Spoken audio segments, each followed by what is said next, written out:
బాపట్ల జిల్లా మార్టూరు మండలం ద్రోణాదుల గ్రామంలో వ్యవసాయ సహకార సంఘం అవినీతిలో కూరుకుపోయింది. ఇక గతంలో పనిచేసిన ఓ ప్రభుత్వ అధికారి రికార్డులను తారుమారు చేసి ₹1 కోటి దోచుకున్నారని రైతులు ఆరోపిస్తున్నారు.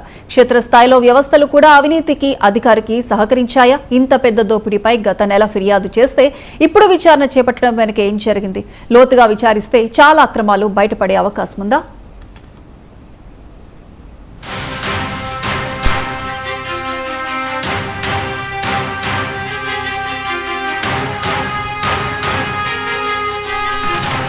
బాపట్ల జిల్లా మార్టూరు మండల ద్రోణాదుల వ్యవసాయ సొసైటీలో సుమారు ₹1 కోటి దోపిడీ జరిగిందంటున్నారు రైతులు.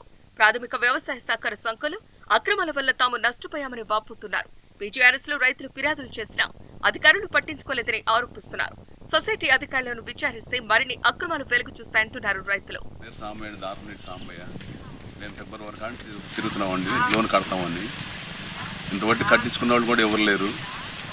ఇప్పుడు ఈ 2 రోజుల నుంచి కూడా టెంట్ వేస్తే ఇక్కడ తలుపులు కూడా తీయలేదు, సొసైటీ తలుపులు. మా భార్య మా కూతురు కూడా బాకీలు అయితే చేనమ్ముకోవాలని చేస్తే ఆ కూతురులో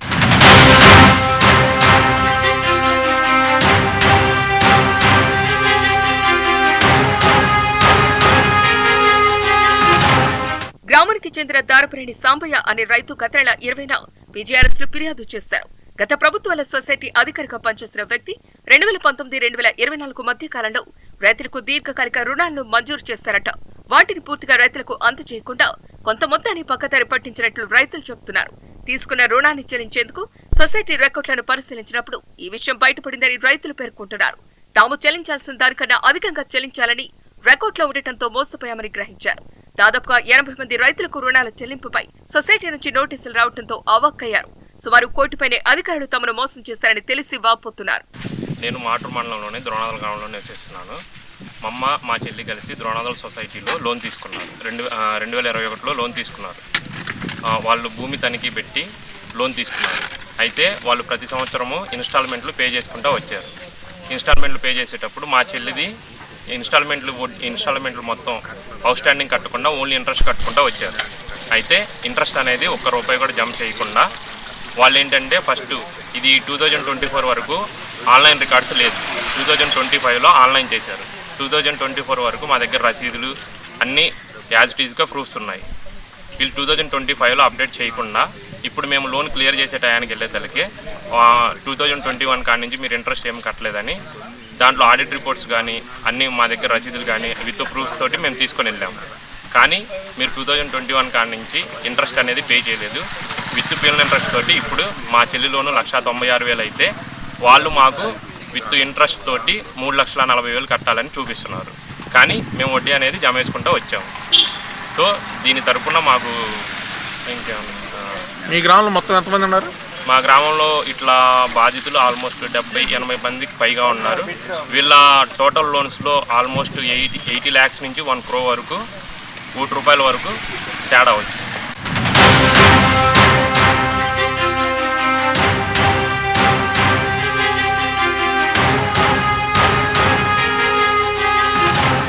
మోసపోయిన రైతులు సొసైటీ భవనం వద్ద నిరసన దీక్షను చేపట్టారు. తమ ఆందోళన ఆగ్రహాన్ని వ్యక్తం చేశారు.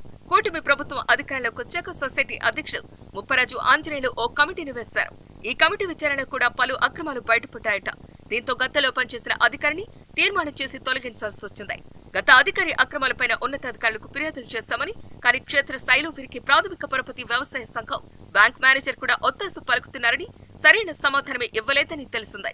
ప్రస్తుతం ఉన్న సిబ్బంది కూడా ఎవరూ పట్టించుకోవటం లేదంటే ఆ అధికారి ప్రాబల్యం ఏ స్థాయిలో ఉందో అర్థమవుతోంది. క్షేత్రస్థాయిలో ఉన్నత స్థాయి జిల్లా అధికారులు సొసైటీ అక్రమాలపై లోతుగా విచారిస్తే ఇంకా చాలా అక్రమాలు బయటపడే అవకాశం ఉందని రైతులు చెబుతున్నారు. తమకు న్యాయం జరిగే వరకు పోరాడతామని, అవసరమైతే ప్రాణ త్యాగానికి కూడా సిద్ధపడతామని రైతులు చెబుతున్నారు. 2019 నుంచి 2024 మధ్య కాలంలో ఈ లోన్లన్నీ ఎల్టీ లోన్లన్నీ ఫ్రాడ్ జరిగినాయి. ఆ టైంలో సీఈఓగా పెంటల్ అనిల్ కుమార్ ఉన్నాడు.